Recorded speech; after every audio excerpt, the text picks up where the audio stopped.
پیر طریقت رہبر شریعت پیر سید رفیق باپو صاحب قبلہ،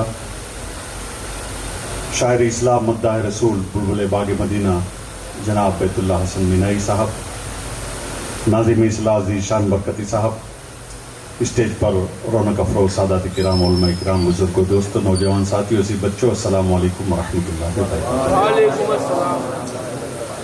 الحمدللہ الحمدللہ الذی ابدع الافلاک والارضین والصلاة والسلام علی من کان نبی وآدم بین الماء والطین وعلی آلہ وصحابہ الطیبین الطاہرین، اما بعد، فاعوذ باللہ من الشیطان الرجیم، بسم اللہ الرحمن الرحیم۔ یا ایھا الذین آمنوا اتقوا اللہ وابتغوا الیہ الوسیلۃ وجاہدوا فی سبیلہ، صدق اللہ مولانا العظیم وصدق رسولہ النبی الامین المتین الکریم، ونحن علی ذلک لمن الشاہدین والشاکرین والحمد للہ رب العالمین۔ آئیے ہمراہ مل کر انیس الغریبین، مراد المشتاقین، طٰہٰ و یاسین، رحمت للعالمین، مصباح المقربین، سراج الصالحین، شمع العارفین، راحت العاشقین، محبوب رب العالمین، دونوں عالم کے مالک و مختار، ہم غریبوں کی غم گسار، سیدی ابرار و اخیار، آقائے نامدار، مدنی تاجدار، نبی مکرم، رسول معظم، سرکار ابد قرار، حبیب کردگار، محبوب پروردگار، شافع روز شمار، بے سہاروں کے سہارے، گرتوں کو اٹھانے والے، ڈوبتوں کو تیرانے والے، نامرادوں کے دامن گوہر مقصود سے بھر دینے والے، بزم کونین کے اجالے، خدا کے پیارے، گنبد خضرا میں آرام فرمانے والے آقا حضور سراپا نور احمد مصطفیٰ محمد مصطفیٰ صلی اللہ تعالیٰ علیہ وسلم کی بارگاہ میں ہدیہ درود و سلام پیش فرمائے اور پڑھے اللہم صلی علی سیدنا و مولانا محمد مبارک وسلم، صلاۃ و سلام علیک یا رسول اللہ۔ میری سرکار ہے جیسے کوئی ویسا تو نہیں، میرے سرکار ہے جیسے کوئی ویسا تو نہیں، ہاں مگر واعظ نادان نے سمجھا تو نہیں، اور ہر گھڑی قاسم رحمت کو یہ رہتا ہے خیال، ہر گھڑی قاسم رحمت کو یہ رہتا ہے خیال، کوئی بھوکا تو نہیں، کوئی پیاسا تو نہیں، اور کر کے محشر میں شفاعت وہ کہیں گے اجمل، کر کے محشر میں شفاعت وہ کہیں گے اجمل، میری امت کا کوئی آدمی جھوٹا تو نہیں۔ اور کملی والے کے کرم کی بات ہے، کملی والے کے کرم کی بات ہے، ورنہ مجھ منگتے کی کیا اوقات ہے، مشکلیں در پیش آ سکتی نہیں، آمنہ کا لال میرے ساتھ ہے، اور مرتبہ اس کا ہے شاہوں سے بلند، مرتبہ اس کا ہے شاہوں سے بلند، جس کی جولی میں تیری خیرات ہے، جس کی جولی میں تیری خیرات ہے، اور انبیاء سب ہی مکرم ہے مگر، انبیاء سب ہی مکرم ہے مگر رب کے محبوب کی کیا بات ہے، رب کے محبوب کی کیا بات ہے، اور روز غوث الورا سے آج بھی رحمت و نور کی برسات ہے، روز غوث الورا سے آج بھی رحمت و نور کی برسات ہے، اور ہر قدم پر اے علی میں خستگیر رہنما شاہ امم کی ذات ہے، اور سرزمین دیو پر آج رحمت و نور کی برسات ہے،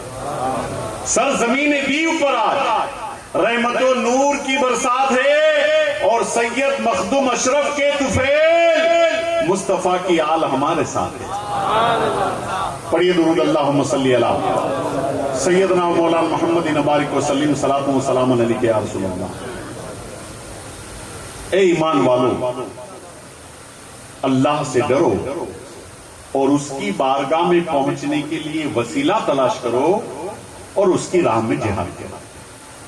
میں نے جس آیت کریمہ تلاوت کرنے کا شرف حاصل کیا، سیدھا سا ترجمہ عرض کر دیا۔ زمانہ بہت ہی پرآشوب ہوتا جا رہا ہے، بعض ایسے واضح اور سامنے کے مسائل آج نظری بنتے جا رہے ہیں جن مسائل کو سمجھنے کے لیے کسی دلیل کی ضرورت نہیں تھی، آج ان مسائل کو سمجھانے کے لیے دلیل کی ضرورت پڑ رہی ہے۔ اور زمانہ اگر یوں ہی ترقی کرتا گیا تو کہیں ایسا دور نہ آ جائے کہ دن میں دن کو سمجھانے کے لیے دلیل دینی پڑے، کہیں ایسا دور نہ آ جائے کہ رات میں رات کو سمجھانے کے لیے دلیل دینی پڑے، کہیں ایسا دور نہ آ جائے کہ آگ میں گرمی ہے لوگ کہیں دلیل دو۔ بڑی مشکل ہے. نہ ہم خود جلنے کو تیار ہوں گے نہ ان کو جلائیں گے, تو پھر دلیل دے تو کیسے دے. تو عجیب زمانہ ہے. ایسی باتیں جن کے ماننے کے لیے کسی دلیل کی ضرورت نہیں تھی, کسی برہان کی ضرورت نہیں تھی, کسی حجت کی ضرورت نہیں تھی, مگر آج اس کے لیے بھی دلیل مانگی جاتی ہے, برہان کا مطالبہ کیا جاتا ہے. تو سنو, عالم کی دو قسمیں ہیں, ایک ہے عالم امر, دوسرا عالم خلق. ویسے مختلف جہتوں, مختلف اضافتوں, مختلف حیثیتوں سے تو عالم کی بے شمار قسمیں ہیں, مگر میں جس جہت سے تقسیم کر رہا ہوں اس حیثیت سے عالم کی صرف دو قسمیں ہیں. عالم امر سے یہ کہیں گے کہ رب تبارک و تعالی کن کہے اور چیز ہو جائے, نہ سبب نہ وسیلہ نہ ذریعہ نہ یہ نہ وہ. الغرض اس چیز کا وجود محتاج وسائل نہیں, بلکہ رب تبارک و تعالی نے کن کہا اور چیز ہو گئی. تو کن کہہ دینے سے جس چیز کا وجود ہو جائے وہ عالم امر کی چیز ہے. عالم خلق میں جو کچھ پیدا ہوا یا جو کچھ پیدا ہونے والا ہے اس کا بھی خالق خدا ہے, مگر فرق اتنا ہے کہ وہاں کن کہہ کے پیدا کیا اور یہاں اسباب سے لگا دیا. وہاں کن کہا, روح تیار ہو گئی, مگر جسے روح والا بنانا ہے کن کہہ کے نہیں پیدا کیا. دیکھو سیدنا آدم کا مجسمہ, کیا کن کہہ کے نہیں ہو سکتا تھا؟ کن ہو جا, مجسمہ تیار ہو جاتا, مگر نہیں. عناصر اربع کی ترکیب کی جا رہی ہے, لاؤ مٹی لاؤ, لاؤ آگ لاؤ, لاؤ پانی لاؤ, لاؤ ہوا لاؤ, اے فرشتو اس کو گوندھو, گوندنے کے بعد مجسمہ تیار کرو. اتنی ضرورت میرے رب کو نہیں تھی. وہ کن کہتا مجسمہ تیار ہو جاتا, مگر نہیں. روح آدم عالم امر کی ہے اور مجسم آدم عالم خلق کا ہے, اور ان دونوں کی تخلیق الگ الگ سنت الہیہ سے متعلق. الغرض ہم کو کہاں رکھا گیا؟ عالم اسباب میں رکھا گیا, عالم وسائل میں رکھا گیا. بتاؤ, دینے والا خدا ہے, خالق خدا ہے, مالک خدا ہے, رازق خدا ہے, ایک ہی دینے والا ہے, ایک ہی پیدا کرنے والا ہے, ایک ہی رزق دینے والا ہے. مگر بتاؤ, تمہارے منہ میں کوئی لقمہ بغیر وسیلے کے آ سکتا؟ تمہاری ناکوں میں ہوا کا کوئی حصہ بغیر وسیلے کے پہنچ سکتا؟ بولو, اچھی طرح سے بولو. یہ اسباب و وسائل کی دنیا ہے, اور اگر کوئی کہے کہ دلیل دو تو ہم یہی کہیں گے کہ ہم کہہ رہے ہیں کہ دین ہے اور آپ کہتے ہیں کہ دلیل دو. دیکھو کس قدر سامنے کی بات ہے کہ یہ انسان سوچتا ہے تو دماغ کے ذریعے سوچتا ہے, بولتا ہے تو منہ کے ذریعے بولتا ہے, سنتا ہے تو کان کے ذریعے سنتا ہے, دیکھتا ہے تو آنکھ کے ذریعے دیکھتا ہے. یہاں عالم وجود میں آیا تو ماں باپ کے ذریعے سے آیا, پکڑتا ہے تو ہاتھ کے ذریعے پکڑتا ہے, چلتا ہے تو پاؤں کے ذریعے چلتا ہے. اور یہ سارے وسائل خدا نہیں بلکہ سب غیر خدا ہے. یہ سارے وسائل غیر خدا ہے. یہاں تک کہ نبی کے علم کا انکار کرتا ہے, علم غیب کا, تو اپنے عقل اور اپنے اختیار کے ذریعے کرتا ہے. تو معلوم ہوا اے رسول کو بے اختیار کہنے والے, تجھے انکار کا اختیار ہے اور رسول کو کچھ بھی اختیار. تو تمام کام وسائل سے ہو رہے, مگر جب انسان سے کہا جاتا ہے کہ اب خدا تک پہنچنا ہے تو اب کہتا ہے کہ خدا تک پہنچنے کے لیے وسیلے کی ضرورت نہیں ہے, اب تو ہم ڈائریکٹ پہنچ جائیں. سارا کام انڈائریکٹ اور خدا تک پہنچنا ڈائریکٹ. آیت کریمہ کے الفاظ پر غور کرو. یا ایھا الذین آمنو, اے وہ لوگ جو ایمان لا چکے ہیں, ان سے خطاب ہے. تو معلوم ہوا خطاب ہے ایمان والوں سے. اب وسیلے سے مراد ایمان نہیں ہو سکتا, اس لیے کہ اب اگر وسیلے سے مراد ایمان ہوتا تو پھر اسے تلاش کرنے کا حکم ایمان والوں کو نہیں دیا جاتا. الغرض یا ایھا الذین آمنوا سے ثابت ہو گیا کہ وسیلے سے مراد ایمان نہیں. اتقوا اللہ, اللہ سے ڈرو. اللہ سے ڈرنے کا مطلب کیا ہے؟ ہر وقت لرزتے رہو, کانپتے رہو؟ نہیں. اللہ سے ڈرنے کا مطلب یہ ہے کہ اس کے نافرمانی مت کرو اور اس کے احکام کی اطاعت کرو. یہی تو تقویٰ ہے. تو تقویٰ میں سارے اعمال صالح آ گئے. المختصر یا ایھا الذین آمنوا میں ایمان کا ذکر ہو گیا, اتقوا اللہ میں اعمال کا ذکر ہو گیا, اور جاہدوا فی سبیلی میں جہاد کا ذکر ہو گیا. تینوں کا ذکر الگ ہو گیا. اب وسیلے سے مراد ایمان نہیں ہو سکتا, وسیلے سے مراد اعمال نہیں ہو سکتے, وسیلے سے مراد جہاد نہیں ہو سکتا. اس سب کا ذکر تو الگ کر ہی دیا. تو اب وسیلے کا معنی کیا ہے؟ ایسا معنی جو نہ ایمان ہو, نہ اعمال ہو, نہ جہاد ہو. تو میں کہوں گا اب وسیلے سے مراد ایمان نہیں, وسیلے سے مراد اعمال نہیں, وسیلے سے مراد جہاد نہیں, اب وسیلے سے مراد جانے وسیلے سے مراد جانے ایمان ہے. اب وسیلے سے مراد ایمان کا ڈھنگ بتانے والا ہے, وسیلے سے مراد اعمال صالح کی تعلیم دینے والا ہے, وسیلے سے مراد جہاد کا ڈھنگ بتانے والا ہے. تو اب وہ کون ہے؟ تو یہی تو کہو گے کہ وہ ہے محمد رسول اللہ صلی اللہ تعالی علیہ وسلم. اب وسیلے کا معنی یہ ہو گیا, اے ایمان والو تم ایمان لائے بہت اچھا کیا, اے تقوی والو تم نے تقوی کی زندگی اختیار کی بہت اچھا کیا, تم نے جہاد کو اپنا لیا بہت اچھا کیا. اب سب کچھ کرنے کے بعد رسول کو وسیلہ بنا لو تاکہ رب العزت کی بارگاہ میں پہنچنا آسان ہو جائے. سبحان اللہ. نعرہ تکبیر, نعرہ رسالت, نعرہ حیدری, جشن میلاد مصطفیٰ.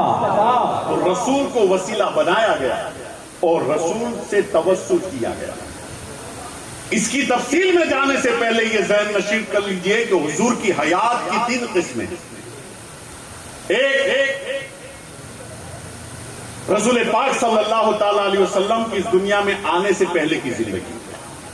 دوسری رسول پاک صلی اللہ تعالی علیہ وسلم اس دنیا میں تشریف لائے اس وقت کی زندگی. تیسری رسول پاک صلی اللہ تعالی علیہ وسلم اس دنیا سے چلے گئے اس وقت کی زندگی. 3 زمانہ ہو گیا. زمانے کی تقسیم کر لیں. ایک ابھی نور محمدی جامع بشریت پہن کر انسان کی ہدایت کے لیے دنیا میں نہیں تشریف لایا, پہلے کا زمانہ. دوسرا نور محمدی جامع بشریت پہن کر کے انسان کی ہدایت کے لیے تشریف لائے, دوسرا زمانہ. تیسرا جب رسول پاک صلی اللہ تعالی علیہ وسلم ہماری نگاہوں سے روپوش ہو گئے.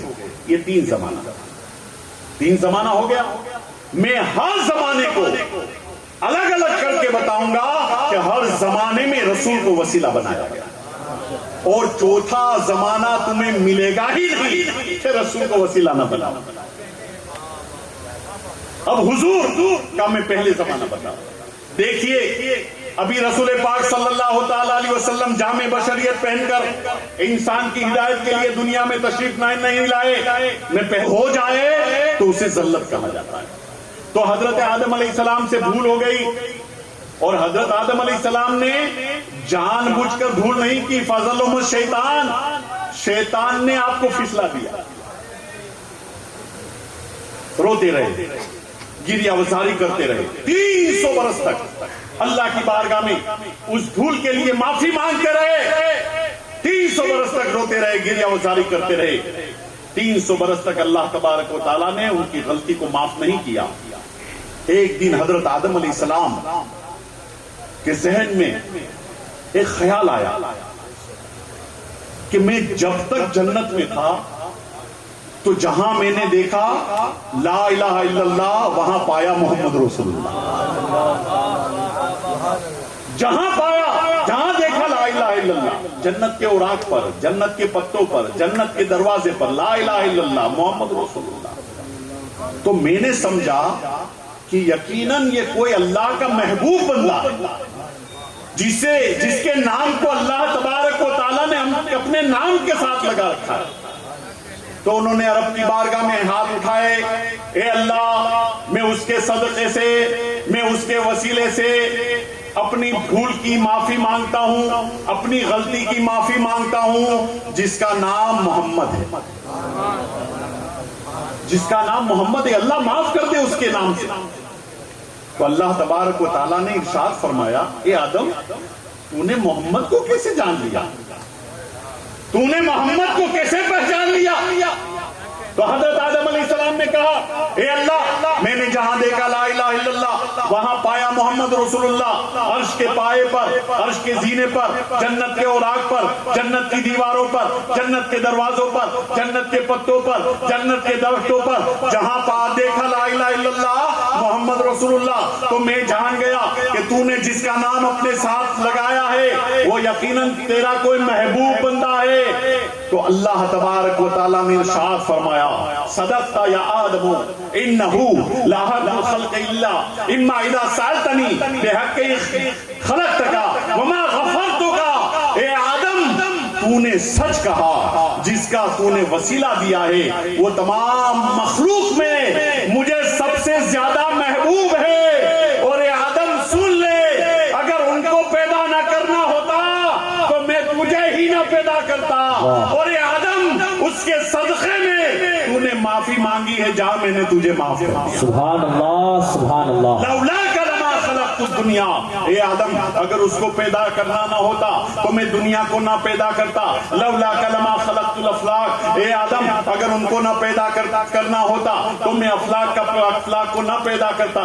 اسی لیے میں کہتا ہوں دوستو، رسول کی میلاد مقصود تھی اس لیے زمین کا فرش بچھا دیا، رسول کی میلاد مقصود تھی اس لیے آسمان کا شامیانہ لگا دیا، رسول کی میلاد مقصود تھی اس لیے چاند و سورج کے چراغ جلا دیے، رسول کی میلاد مقصود تھی اس لیے ستاروں کی قندیلیں روشن کر لی، رسول کی میلاد مقصود تھی اس لیے آبشار کے نغمے جاری کر دیے، رسول کی میلاد مقصود تھی اس لیے دریا کو روا روا کر دیا، رسول کی میلاد مقصود تھی۔ تو یہ چاند و سورج کس کے لیے ہے؟ رسول کے لیے ہے۔ یہ آسمان کس کے لیے ہے؟ رسول کے لیے ہے۔ یہ زمین کس کے لیے ہے؟ رسول کے لیے ہے۔ اب اگر کسی کو رسول کی میلاد سے اختلاف ہے تو اس زمین کو چھوڑ دے اور اس آسمان سے نکل جائے۔ نعرے تکبیر، نعرے رسالت، نعرے حیدری، جشن میلاد مصطفیٰ، خانواد مصطفیٰ۔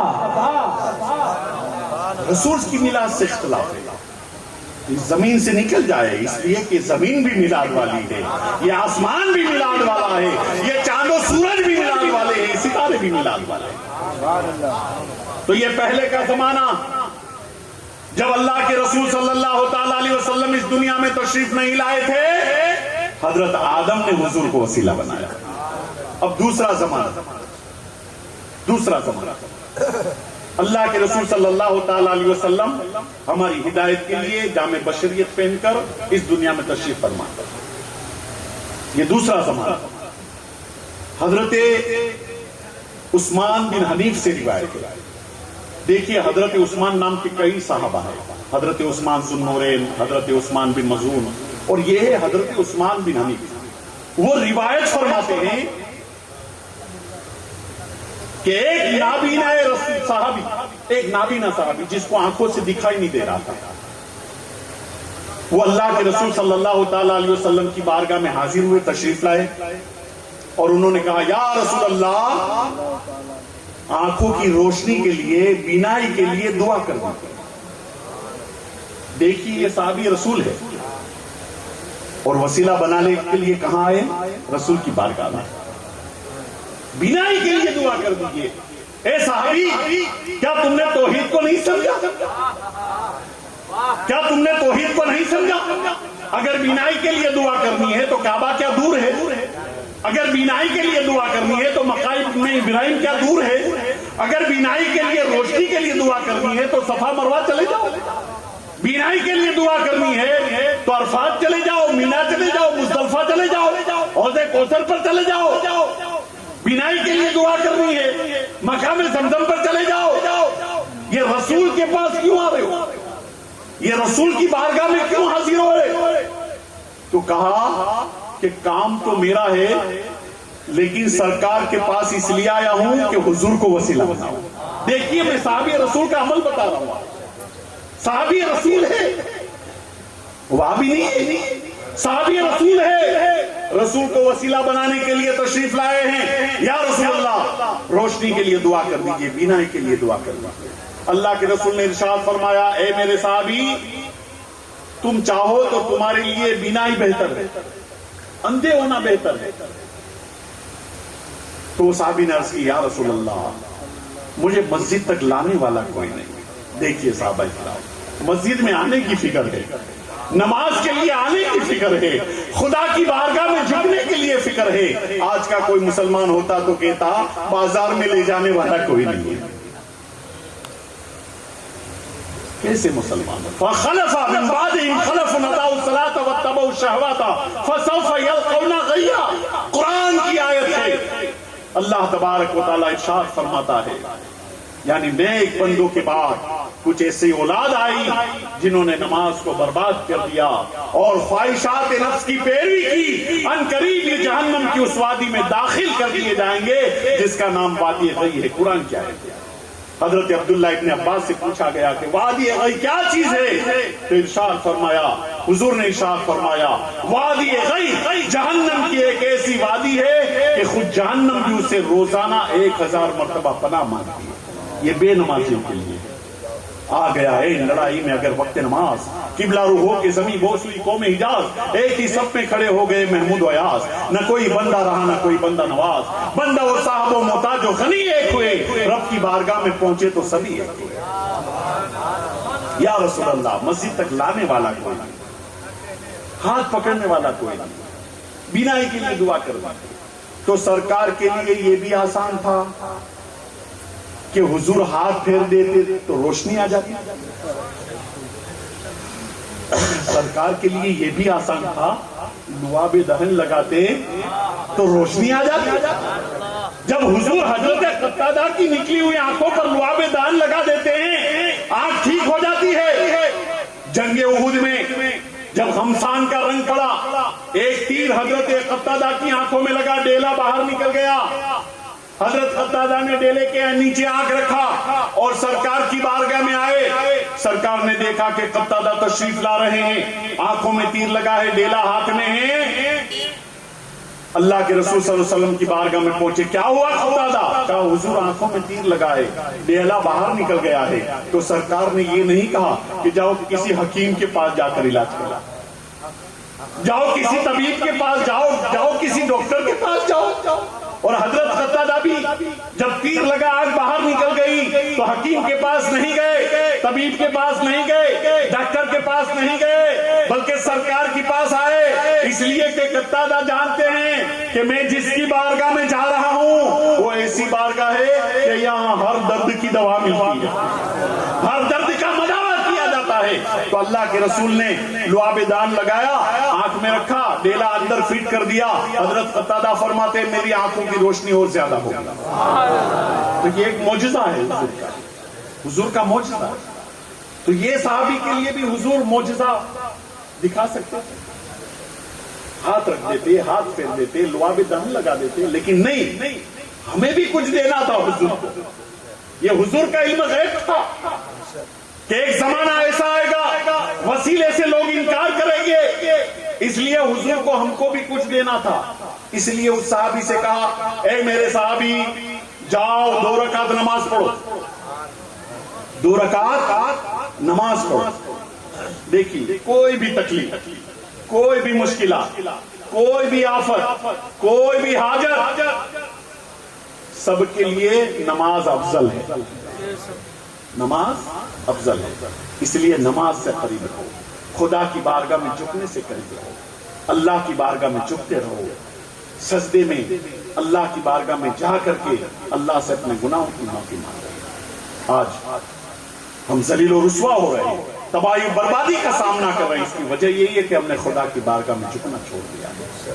آج فجر میں مسجد شکایت کر رہی ہے، ظہر میں مسجد آنسو بہا رہی ہے، عصر میں ہم مسجد میں نہیں ہے، مغرب میں ہم مسجد میں نہیں ہیں، عشاء میں ہم مسجد میں نہیں ہے۔ نماز کا وقت ہے، مسجدوں میں مسلمان نہیں نظر آتا، لیکن بازار میں مسلمان نظر آتا ہے، گھومتا ہوا مسلمان نظر آتا ہے، باغیچے میں مسلمان نظر آتا ہے، سمندر کے کنارے مسلمان نظر آتا ہے۔ یاد رکھو، نماز کو اپنا لو، کامیابی نماز میں ہے، کامرانی نماز میں ہے، عزت نماز میں ہے، سکون نماز میں ہے۔ تو اللہ کے رسول نے ارشاد فرمایا، اے میرے صحابی جا نماز پڑھ، 2 رکعت نماز پڑھنا اور نماز کے بعد یہ دعا کرنا۔ اب دعا کے الفاظ پر غور کرو، دعا کے الفاظ پر غور کرو، حضور بتا رہے وہ صحابی کو دعا کیا کرنا۔ اللہم انی اسألک واتوجہ علیک بنبیک محمد النبی رحمت. اے اللہ میں سوال کرتا ہوں تجھ سے، اے اللہ میں متوجہ ہوتا ہوں تیری طرف اس نبی کی بارگاہ سے، اس نبی کے صدقے میں جو نبی رحمت ہے، جو رحمت والے. یہ دیکھیے حضور تعلیم دے رہے، نماز کے بعد یہ دعا کرنا. سوال اللہ سے کر رہا ہے صحابی، لیکن نبی کا ذکر ہو رہا ہے، نبی کے صدقے سے، نبی کے وسیلے سے. اے اللہ میں سوال کرتا ہوں تیری طرف متوجہ ہوا ہوں. دیکھیے ابھی دعا کے الفاظ ختم نہیں ہوئے.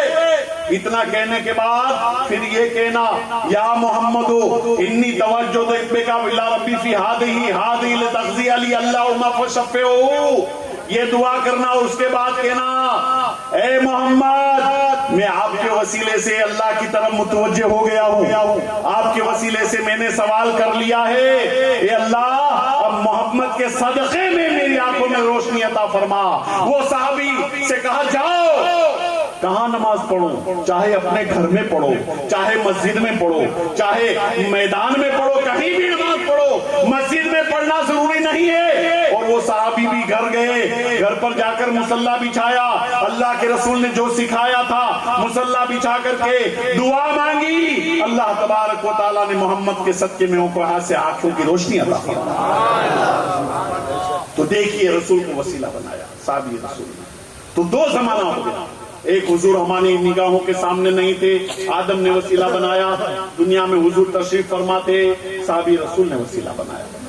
اب آئیے حضور ہماری نگاہوں کے سامنے سے روپوش ہو گئے. حضور پردہ کر کے ہماری نگاہوں سے ظاہری دنیا چھوڑ کر کے رخصت ہو گئے. عہد فاروق اعظم کی خلافت کا زمانہ ہے. مدینہ شریف میں قحط پڑ گیا، دکال پڑ گیا، اکال پڑ گیا. حضرت بلال بن حارث رضی اللہ تعالیٰ عنہ مسجد نبوی میں پہنچے آقا کے روزے کے پاس اور جا کر کے کہا یا رسول اللہ قحط پڑ گیا ہے مدینہ میں، آپ کی امت پریشان ہے، آپ کی امت پریشان ہے. اے اللہ کے رسول صلی اللہ تعالیٰ علیہ وسلم آپ اللہ سے دعا کیجئے اللہ تبارک و تعالیٰ بارش نازل فرمائے. دیکھیے صحابی رسول حضور کی بارگاہ میں گئے، حضور کے پاس گئے کہ بارش کے لیے دعا کر دیجئے یا رسول اللہ. دعا کر کے آئے، رات کو سوئے، حضور کا دیدار ہوا خواب میں. اللہ کے رسول نے ارشاد فرمایا سب سے پہلے تو بارش کی خوشخبری سنائی کہ بلال پریشان ہونے کی ضرورت نہیں ہے، گھبرانے کی ضرورت نہیں، کل بارش ہوگی، بارش تو ہوگی. میرے وسیلے سے تو نے بارش کی دعا مانگی، اللہ نے قبول کر لی، بارش تو ہوگی. لیکن ایک کام کر، فاروق اعظم کی بارگاہ میں جا اور ان سے میرا ایک پیغام پہنچا دے اور فاروق اعظم سے کہہ دے کہ ذرا سختی میں کچھ نرمی کا بھی خیال رکھے. بہت زیادہ سخت ہونا ضروری نہیں.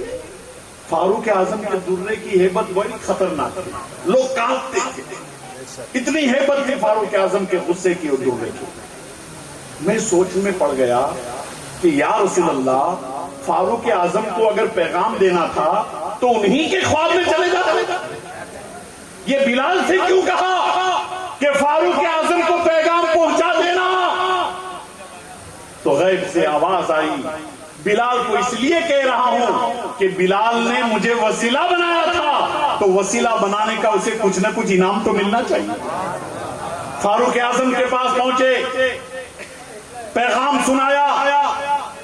تو فاروق اعظم نے یہ بھی نہیں کہا، بڑے سخت تھے فاروق اعظم، شریعت کے پابند تھے، درے کی ہیبت ذرا بھی شریعت کی ادھر ادھر ہوئی درہ پڑتا تھا، شریعت کے پابند تھے. لیکن جب بلال نے کہا، پورا واقعہ سنایا، بارش کے لیے حضور کو وسیلہ بنانے گیا تھا، تو فاروق اعظم نے یہ نہیں کہا کہ اللہ کو چھوڑ کر کے حضور کو کیوں وسیلہ بنایا. اللہ کی بارگاہ میں بارش کے لیے دعا مانگنی چاہیے تھی، نماز استسقاء پڑھنی چاہیے تھی، خدا کی بارگاہ میں دعا مانگنی چاہیے تھی. حضور کو کیوں وسیلہ بنایا؟ فاروق اعظم نے یہ نہیں کہا، آنکھوں سے آنسو جاری ہو گئے، اللہ کی بارگاہ میں ہاتھ اٹھائے، اللہ مجھے جو کچھ عطا کیا ہے میں کوشش کرتا ہوں اگر اس میں میری کوئی غلطی، میری کوئی خطا ہو ہے اللہ تو اسے معاف فرما. تو دیکھیے حضور کی جانے کے بعد بھی حضور کو وسیلہ بنایا. ایسے ہی ایک مرتبہ قحط پڑ گیا، ماں عائشہ صدیقہ رضی اللہ تعالیٰ عنہ کے پاس پہنچے تھے لوگ، بارش نہیں ہو رہی ہے، آپ حضور کی بارگاہ میں جا کر کے بارش کے لیے دعا کر دیجئے۔ حضرت ماں عائشہ پہنچی حضور کی بارگاہ میں، لوگوں سے کہا ایک کام کیجئے، یہ حضور کے مزار کے اوپر جو چھت ہے اس میں سوراخ کر دیجئے، اس میں سوراخ کر دیجئے تاکہ آسمان اور رسول کے روزے کے بیچ میں کوئی چیز نہ نڑے، کوئی چیز حائل نہ ہو۔ اے عائشہ، آپ تو اسلام کی عورتوں کی مفتیہ ہیں، یہ کون سا عمل بتا رہی ہیں سوراخ کرنے کا؟ بارش کے لیے دعا کے لیے نماز پڑھنے کا حکم دیتی، دعا مانگنے کا حکم دیتی، میدان میں جمع ہو، نماز استسقاء پڑھو، خدا کی بارگاہ میں دعا کرو، لیکن یہ کون سا عمل بتا رہی ہے؟ رسول کے مزار کی چھت میں سوراخ کرنے کا حکم دے رہی ہے۔ ماں عائشہ نے کہا تمہیں کیا معلوم، اس لیے کہ یہ وہ در ہے، منگتے خالی ہاتھ نہ لوٹے، کتنی ملی خیرات نہ پوچھو، ان کا کرم بس ان کا کرم ہے، ان کے کرم کی بات نہ پوچھو۔ اور جیسے ہی رسول کے مزار کی چھت میں سوراخ کر دیا گیا، فوراً ہی جھوم جھوم کے بارش برسنے لگی، بارش تو رسول کو وسیلہ بنایا گیا۔ یا ایھا الذین آمنوا اتقوا اللہ وابتغوا الیہ الوسیلۃ وجاہدوا فی سبیلہ، اے ایمان والو اللہ سے ڈرو اور اس کی بارگاہ میں پہنچنے کے لیے وسیلہ تلاش کرو اور اس کی راہ میں جہاد کرو۔ سیدنا امام اعظم ابو حنیفہ فرماتے ہیں یا سید السادات جیتو کا قاصدا وارجو رضا کا واہتم بہما کا، اے رسول پاک صلی اللہ تعالی علیہ وسلم، آپ کی بارگاہ کے ہم حریص ہیں، ہم آپ کو چاہتے ہیں، آپ سے محبت کرتے ہیں۔ انت الذی لولا کا ما خلق امر کلا ولا خلق الورا لولا کا، اے محبوب اگر آپ کو پیدا نہ کرنا ہوتا تو اللہ تبارک و تعالیٰ کسی آدمی کو نہ پیدا کرتا بلکہ کسی مخلوق کو ہی نہ پیدا کرتا۔ انا تامن بالجر منک ولم یکن لابی حنیفۃ فی الانام سوا کا، اے اللہ کے رسول ہم آپ کی سخاوت کے حریص ہیں اور آپ کی سخاوت چاہتے ہیں، آپ کی سخاوت چاہتے ہیں، اور آپ کے در پر نہ آئے تو کس کے در پر جائیں؟ اس لیے کہ ابو حنیفہ کے آپ کے در کے علاوہ کسی اور در کا بھکاری نہیں بننا چاہتے۔ تو سیدنا امام اعظم ابو حنیفہ نے بھی رسول پاک صلی اللہ تعالی علیہ وسلم کو وسیلہ بنایا۔ اور وسیلہ بنانے والے کون تھے؟ وسیلہ بنانے والے ائمہ تھے، وسیلہ بنانے والے مجتہدین تھے، وسیلہ بنانے والے محدثین تھے، وسیلہ بنانے والے نبی تھے۔ اب اگر کوئی کہے کہ وسیلہ بنانا مانگنا شرک ہے تو مشرکوں کی تعداد کتنی بڑھ جائے گی۔ مل نہیں سکتا خدا ان کا وسیلہ چھوڑ کر، غیر ممکن ہے کہ چڑھیے چھت پہ زنا چھوڑ کر، ممکن ہی نہیں۔ رسول پاک صلی اللہ تعالی علیہ وسلم کو وسیلہ بنانا بہت ضروری ہے۔ رسول پاک صلی اللہ تعالی علیہ وسلم کو وسیلہ بناؤ۔ کنتو کنزا مخفیا فاحببت نور فخلقت نور محمد، اللہ تبارک و تعالیٰ نے ارشاد فرمایا میں خزانہ مخفی تھا، میں نے سوچا کہ میں پہچانا جاؤں تو میں نے محمد کو پیدا فرمایا، محمد کو پیدا فرمایا۔ اگر وسیلہ ضروری نہ ہوتا تو اللہ تبارک و تعالیٰ نبیوں کو کیوں بھیجتا، رسولوں کو کیوں بھیجتا؟ کیا ضرورت تھی کسی نبی کی، کیا ضرورت تھی کسی رسول کی؟ ڈائریکٹ قرآن بھیج دیا ہوتا، ڈائریکٹ انجیل و زبور کا نزول ہو جاتا۔ لغات کی ڈکشنری کی کمی نہیں ہے، لوگ قرآن پر ڈکشنری دیکھ کر کے سمجھ لیتے، لیکن پھر سوچتا ہوں کہ اگر قرآن سے ہدایت ملتی تو قرآن بھی وسیلہ ہو جائے گی۔ اور تعجب کی بات تو یہ ہے کہ قرآن بھیجا کس کے ذریعے؟ حضرت جبرائیل کے ذریعے، یہاں بھی وسیلہ، وسیلے سے چھٹکارا نہیں مل سکتا، وسیلے سے چھٹکارا نہیں مل سکتا، ہر چیز میں حضور کا وسیلہ۔